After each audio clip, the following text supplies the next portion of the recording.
प्रिय साथियों, अभी तक हम प्रेरणा स्रोत है सुंदरकांड के भाग 18 बना चुके हैं और जिसमें हम कोशिश करते हैं कि हम चिंतन करें, मंथन करें, आपस में डिस्कशन करें कि जो बाबा तुलसीदास जी ने हमारे मनोवैज्ञानिक व्यवहार को सुधारने के लिए, सुव्यवस्थित करने के लिए, सुसंगठित करने के लिए सुंदरकांड लिखा, उसका हम सही अर्थ समझ अपने जीवन को उत्कृष्ट बना सकें। और आज उसी क्रम में भाग 19 में हम चौपाई या दोहा संख्या 37 और 38 की व्याख्या करेंगे। इसीलिए आपको एक एक चीज को समझने के लिए रावण और विभीषण के बीच के संवाद को, जो अगले भाग में भी चालू रहेगा, समझना आवश्यक है।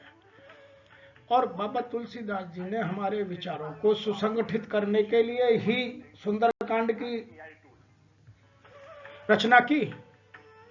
हमें ही समझाने के, मानव जाति के कल्याण के लिए सुंदरकांड सबसे सुव्यवस्थित साहित्य है, जिसमें हम पहले अपने विचारों को समझ सकते हैं, अपने विकारों को पकड़ सकते हैं कि मेरे विकार मेरे विचारों में कहाँ आ गए हैं, उनको मैं कैसे दूर करूं, और फिर उन विचारों के एक एक क्रम को लेकर उनके प्रभाव को जीवन में दर्शाते हैं कि उनका हमारे जीवन में क्या प्रभाव पड़ता है।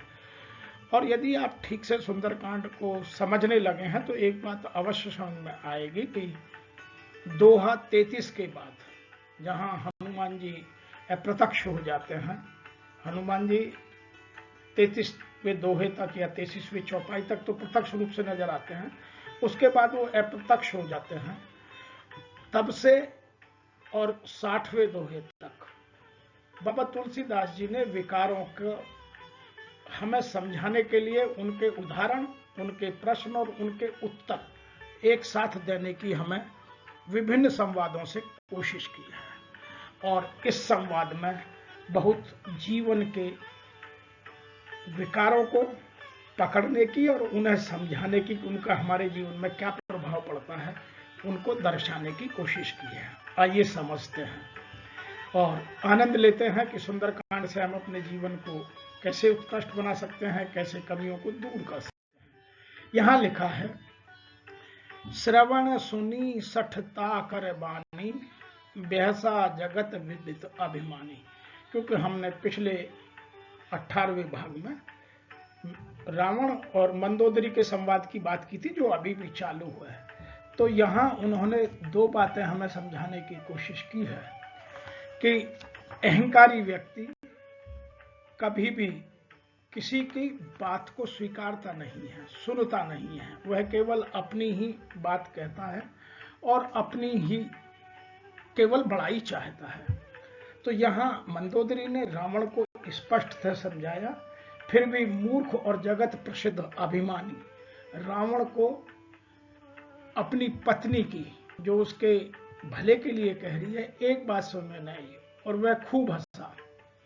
और वो हंस करके क्या बोला, वह आगे हम आपके साथ चर्चा करते हैं। समय स्वभाव नारी कर साचा, मंगल कहूं भय मन अति कांचा। जो आवई मरकट कटकाई, जियई बिचारे निश्चर खाई। कम पहिलो कप जाकी त्रासा, तासुनार सबीत बड़ हाशा। तो यहां अभिमानी व्यक्ति, मूर्ख व्यक्ति सही सलाह को भी मजाक में टालता है। यहां रावण ने क्या किया कि वह अपनी धर्मपत्नी जो उसे सही सलाह दे रही है, उससे कह रहा है कि मंगल काम में भी तुम भय करती हो, तुम्हारा हृदय बहुत कमजोर है, और यदि वानर सेना आ भी गई तो राक्षस उसे मारकर खा जाएंगे, अपना जीवन निर्वाह करेंगे, जिससे लोकपाल भी डरते हों। कम पहिलो कप जाकी त्रासा, जिसके भय से लोकपाल भी डरते हों, उसकी स्त्री होकर तुम डरती हो, यह बड़ी हंसी की बात है। लेकिन वह यह सत्य नहीं स्वीकार रहा है कि जब भी कोई व्यक्ति अहंकार में पूरी तरह डूब जाता है तो उसे सत्य असत्य, सही गलत, सुमति कुमति कुछ दिखाई नहीं देती। और वह सही सलाह को भी या तो अपने विरुद्ध मानता है या मजाक में टाल देता है। यही क्रम रावण का यहाँ दर्शाने की कोशिश की है और यही क्रम हमारे जीवन में भी हम करते हैं। आप अपने जीवन के भूतकाल को ठीक से जरा अध्ययन कीजिए, विश्लेषण कीजिए, तो आपको कई बार ऐसा महसूस होगा कि हमें जिसने सलाह दी थी हमने उसको स्वीकारा नहीं, या तो उसको हमने नकार दिया या मजाक में टाल दिया। यह एक मानवीय स्वभाव है और उस स्वभाव को बदलने के लिए ही सुंदरकांड में इन सब चीजों को दर्शाया गया है कि हम उन सबको समझें और ठीक करें। आगे क्या लिखा है? अस कही बिहसी ताही उरलाई, चले सभा ममता अधिकारी। तो अधिकार वैसे एक तो अहंकारी व्यक्ति है, लेकिन मंदोदरी उसकी पटरानी है, तो उसका विशेष बात का ध्यान रखना उसकी जिम्मेवारी है। तो वह उसकी बात को हंसता है और ममता से, उसकी चिंता को नहीं देख रहा, उसको खींच करके अपने गले से लगाता है और उसको ममता दिखाते हुए, प्रेम दिखाते हुए, प्रेमत्व की भावना से हंसता हुआ अपने दरबार को चला जाता है। और हम सब भी रोजाना यही करते हैं कि हम जब हमारा कोई बच्चा या हमारे घर का या हमारे नजदीक का कोई सदस्य हमें समझाता है तो यही व्यवहार हम करते हैं। तो हमें ये अपने जीवन में समझने और उसको अपने जीवन में उतारने की आवश्यकता है। सुंदरकांड पढ़ने का महत्व ही वही है कि हम उन चीजों को समझें जो हमारे प्रतिकूल हैं और उनमें सुधार लाएं। मंदोदरी हृदय कर चिंता, भयउ कंत पर विधि विपरीता। तो मंदोदरी को प्रतिकूल प्रभाव स्पष्ट नजर आ रहा है और वह मन ही मन कह रही है कि अब तो जो विधाता है वह भी रावण के विपरीत हो गया है, वह भी अब हमारी बात को नहीं सुन रहा है। तो उसके मन में चिंता के भाव और बढ़ने लगते हैं। तो यह हमारे जीवन में हम बहुत बार करते हैं कि हमारे घर वाले हमारे अच्छे के लिए कहते हैं, हमें बुरा लगता है तो उनकी चिंता हम और बढ़ा देते हैं। तो यह क्रम हमारे जीवन के क्रम से बिल्कुल मिलता हुआ क्रम है। यदि आप सच में देखें तो सुंदरकांड में जितने भी उदाहरण दिए गए हैं वे हमारे जीवन में घटने वाली रोज की घटनाएं हैं, कोई अलग से नहीं है। बस उनको चरित्र के हिसाब से चरितार्थ करने की कोशिश बाबा तुलसीदास जी ने की है, अन्यथा हमारे जीवन की यह सत्य कहानी है। आगे लिखा है, बैठे सभा खबर असिपाई, सिंधु पार सेना सब आई, बूझे सचिव उचित मत कहु, ते सब हंसे मस्ट करे रहु। जो ही रावण को भी यह खबर मिली, दूतों ने आकर रावण को भी बताया कि राम की सेना समुद्र के उस पार आ गई है, तो रावण भी उस बात को सुनकर हंसा और मंत्रियों से पूछा कि आप उचित सलाह कही है। लेकिन मंत्री तो सब चाटुकारिता में डूबे हुए हैं, तो मंत्रियों ने उसे सब सलाह नहीं दी। वे सब भी रावण की तरह हंसे या कुछ लोग चुप रह गए, कहने लगे इसमें सलाह की कौन सी बात है। और फिर उन्होंने आगे कहा कि आपने तो देवताओं और राक्षसों सबको जीत लिया है, जिते सुरासुर तम सर्वनाही, उनको जीतने में आपको कोई अधिक मेहनत नहीं करनी पड़ी। तो ये दो नर और बाकी सब भालू और वानर, ये किस अकाउंट में, ये किस खाते में आते हैं, इन सब की गिनती हम कहाँ करें, इन सब का कोई प्रभाव हमारे जीवन में नहीं आने वाला है। तो एक बड़ी घटना को हमने छोटे सा रूप देकर अपने से सुनकर अनसुना कर दिया। तो यहाँ यह बात समझने की है कि सत्य से परे की चाटुकारिता भी हमारे जीवन को बर्बाद कर देती है। हमें सत्य से परे की चाटुकारिता को अवश्य रोक देना चाहिए। आज के जो बड़े बड़े कॉरपोरेट हैं, आज की जो राजनीति है, आज के जो बड़े लोग हैं, उन सबके इर्द गिर्द चाटुकारिता की हद हो रही है और वही चाटुकारिता उनको डुबो देती है। तो आपको दो चीजें, एक उद्योगों में एक ट्रेनिंग बहुत इंपॉर्टेंट तरीके से दी जाती है कि आदमी की जो परफॉर्मेंस है, उसका काम का आउटपुट है वह या चाटुकारिता, किसको महत्व दिया जाए। कुछ लोग चाटुकारिता इसलिए रखते हैं कि उनको अंदर की बातें एक एक पता चले। लेकिन यहाँ उल्टा हो रहा है, यहाँ चाटुकारिता सत्य को दबा जाती है और केवल चाटुकारिता को दिखाती है।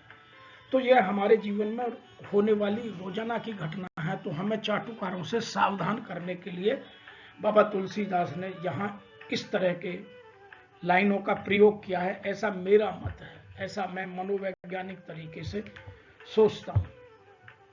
आगे उन्होंने बिल्कुल इसको स्पष्ट करने के लिए लिखा है कि सचिव वैद्य गुरु तीन जो प्रिय बोलहि भय आस, राज धर्म तन तीन कर हो ही बेग ही नाश।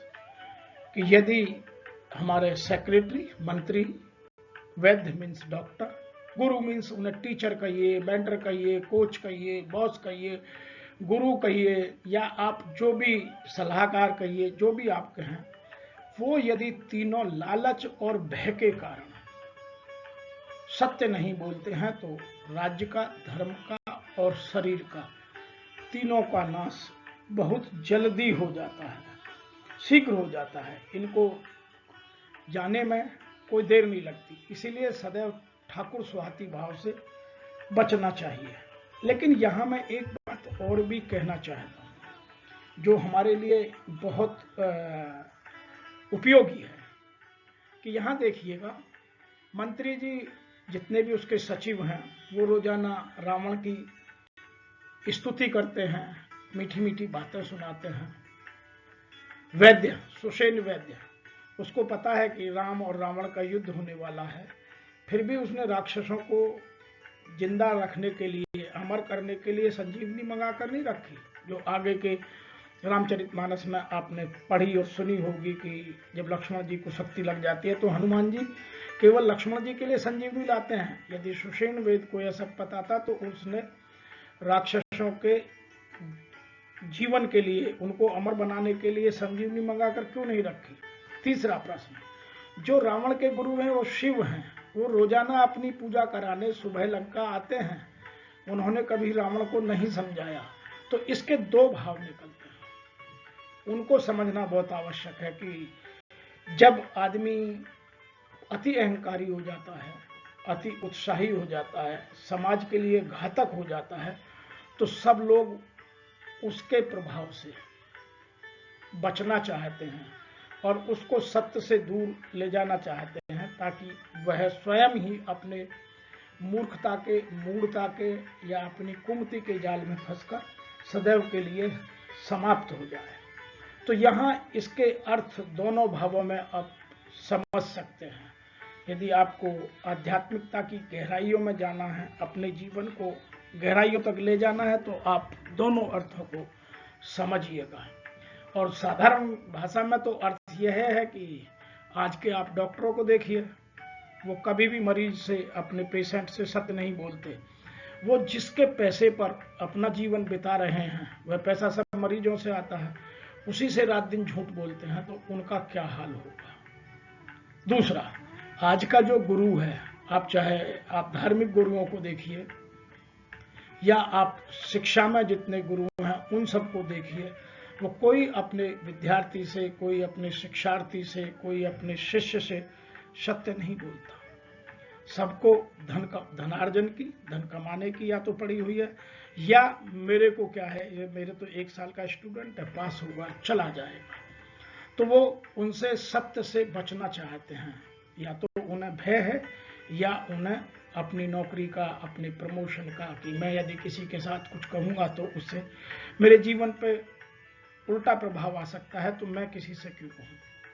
ऐसे ही आप जो आपके आसपास मंत्री हैं, जो आपके सेक्रेटरी हैं, आपके ऑफिस में भी देखिएगा, बहुत सारे लोग वही कहते हैं जो आप सुनना चाहते हैं।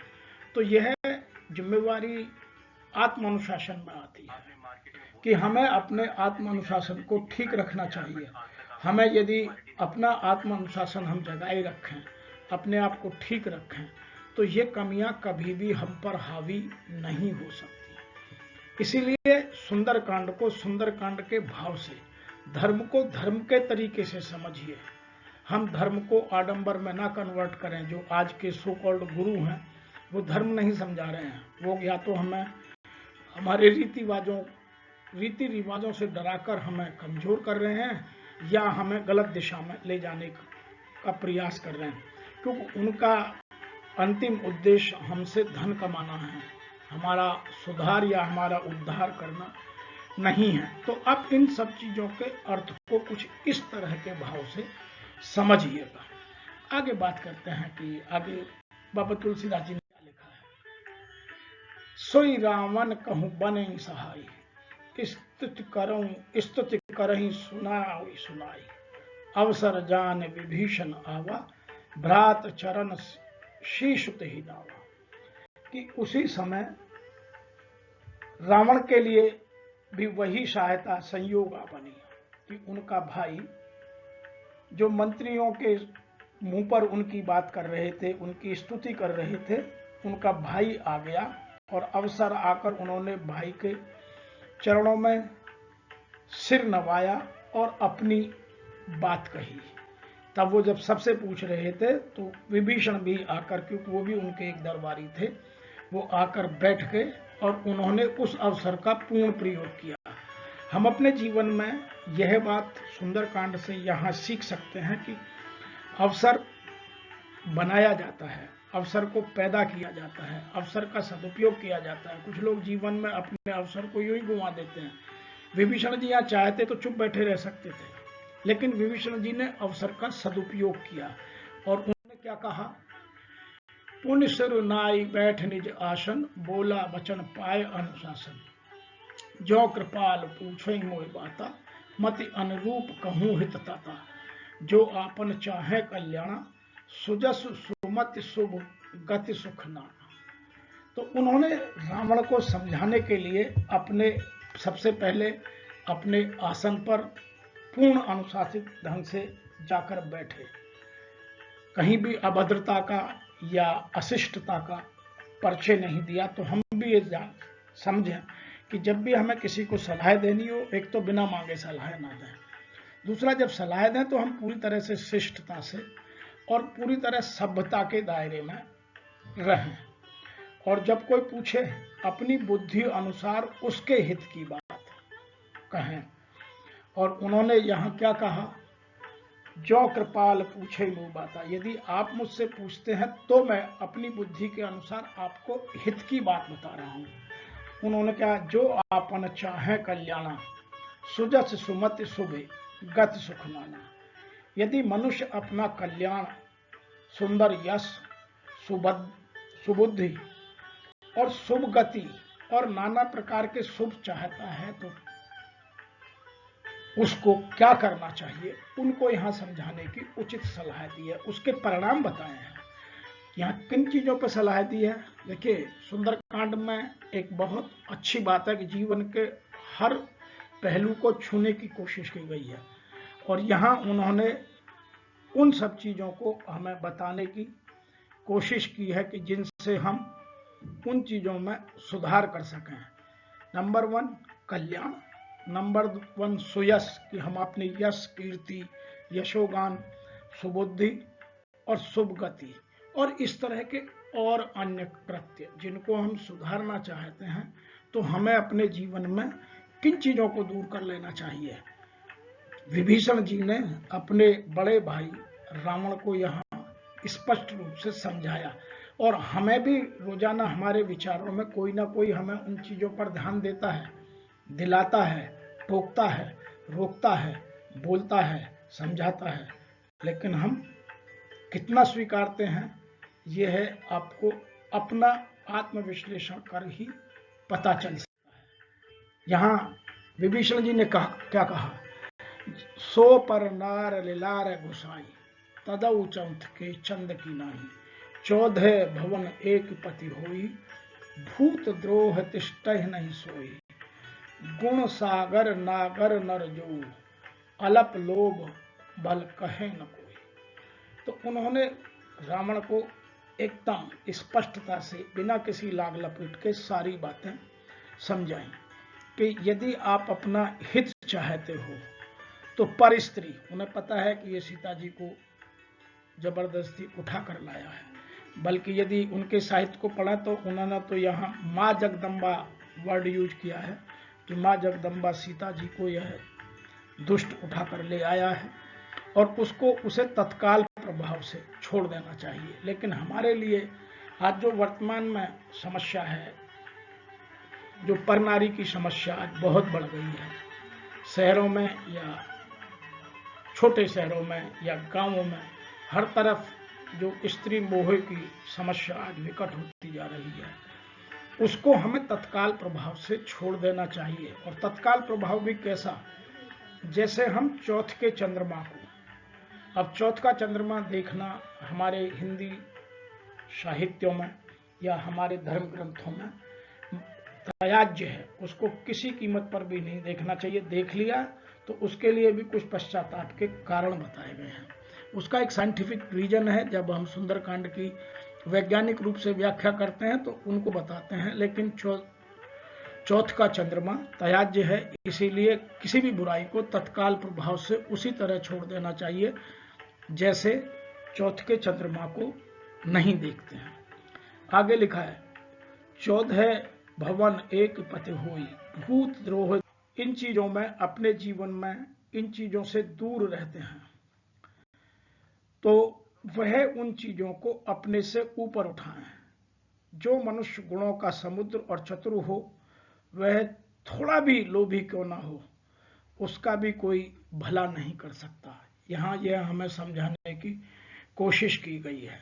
तो हमें अपने जीवन में इन चीजों को समझना चाहिए, और यदि हम यह गलती बार बार करते हैं तो हमें इन चीजों को ठीक से समझकर अपने जीवन में सुधार करने की सुंदरकांड से सीख लेने की आवश्यकता है कि हम तत्काल बुराई को कैसे ठीक करें। और आगे बाबा तुलसीदास जी ने जो सभी ग्रंथों का, सभी वेदों का, हमारे सभी धर्म ग्रंथों का या दुनिया का सार है, वह हमें समझाने की कोशिश की है। जो दोहे के रूप में लिखा गया है, काम क्रोध मद लोभ सब नाथ नरक के पंथ, सब पर हरि रघुवीर ही भजहि जय संत। कि यदि आप अपने वेदों को देखें, गीता को देखें, तो गीता में भी भगवान श्री कृष्ण ने 4 को नरक के द्वार बताया है, और गीता में 3 की बात विशेष रूप से की जाती रही है, काम क्रोध और लोभ की। हमारे जो हिंदी जगत में एक कहावत है, कामी क्रोधी लालची, इनसे न भक्ति होए, भक्ति करे कोई सूरमा, जाति बरन सब खोए। वह भी 3 की बात करता है, लेकिन बाबा तुलसीदास जी ने यहाँ सभी ग्रंथों का अध्ययन कर हमें 4 की बात समझाई है। क्योंकि यदि आप गीता को ठीक से देखें तो वहां भी नरक के 3 द्वार बताए गए हैं, और वो यहाँ कहते हैं कि काम क्रोध मद लोभ। काम, क्रोध, मद और लोभ, ये सब नरक के हमारे साथी हैं। जब हम नरक की ओर जाते हैं तो ये हमें सहयोग देते हैं। तो ये हमारे अंदर बसे हुए विकार हैं, और जो हमारे को अपने अच्छे काम करने में, सत्पुरुष बनने में, जीवन को उत्कृष्ट बनाने में, जीवन को ऊंचाइयों को ले जाने में, या अपने जीवन को संवारने या आनंद में बनाने में बाधक हैं। तो इनको हमें तत्काल प्रभाव से अपने जीवन से बाहर कर देना चाहिए। यदि हम इन चीजों को बाहर नहीं कर सकते तो जीवन में कभी ना तो उत्कृष्टता आ सकती है, ना हमारे जीवन में समृद्धि हो सकती है, और सुयश की तो बात छोड़ दीजिएगा। या सद्बुद्धि यदि आ जाती है तो हम इनको दूर कर अपने आप को ठीक कर सकते हैं। तो इस तरह से सुंदरकांड को यदि हम समझने लगे, अपनी एक एक कमी को पकड़ने लगे, आगे देखेंगे कि एक एक दोहे में बहुत सारी हमारे जीवन रूपी समस्याओं के प्रश्न और उनके उत्तर हमें देखने को मिलेंगे। लेकिन उनको हम पकड़ तभी सकते हैं जब उनको हम ठीक से समझें और अपना आकलन स्वयं करें। तो यहाँ स्व आकलन, स्व अनुशासन और स्वधर्म, सुंदरकांड में इन तीनों पर बहुत जोर है कि अपना आकलन स्वयं करिए। दूसरा बताएगा तो आपको अच्छा नहीं लगता, नहीं आप स्वीकारेंगे। तो स्वीकारोक्ति तब बढ़ती है जब हम स्वयं आकलन करें। दूसरा, स्वधर्म का पालन करें, मुझे क्या करना चाहिए, क्या नहीं करना चाहिए। और तीसरा, स्व अनुशासित रहें। आपको दूसरा अनुशासन करेगा तो जीवन में हम अनुशासन को अपने ऊपर थोड़ा ऐसा समझते हैं कि मुझे पर पाबंदियां लगाई जा रही हैं, मेरी स्वतंत्रता का हनन हो रहा है। नहीं, आप स्वयं शासन में रहिए और जीवन को उत्कृष्ट बनाइए। आज सुंदरकांड के इन दो दोहाई या चौपाई दोनों के व्याख्या में इतना ही। फिर आपसे मिलेंगे, लेकिन इस निवेदन के साथ, इस सहयोग के साथ कि आपको यदि यह सब चीजें अच्छी लगती हैं, आपके जीवन में बदलाव ला सकती हैं, तो इसको अधिक से अधिक लोगों तक पहुंचाइए, ताकि यह एक कड़ी क्रमानुसार आगे चल हमारे देश के सभी युवा और युवतियों को एक सही दशा देकर भारत को उत्कृष्ट बनाने में, भारत के भविष्य को उज्जवल बनाने में, भारत को एक विकसित राष्ट्र बनाने में, भारत को एक उत्कृष्ट सभ्य समाज बनाने में सहयोग दे सके। आप सभी का मेरे चैनल को सब्सक्राइब करने का और मेरे वीडियो को अधिक से अधिक लोगों तक पहुंचाने का बहुत बहुत साधुवाद।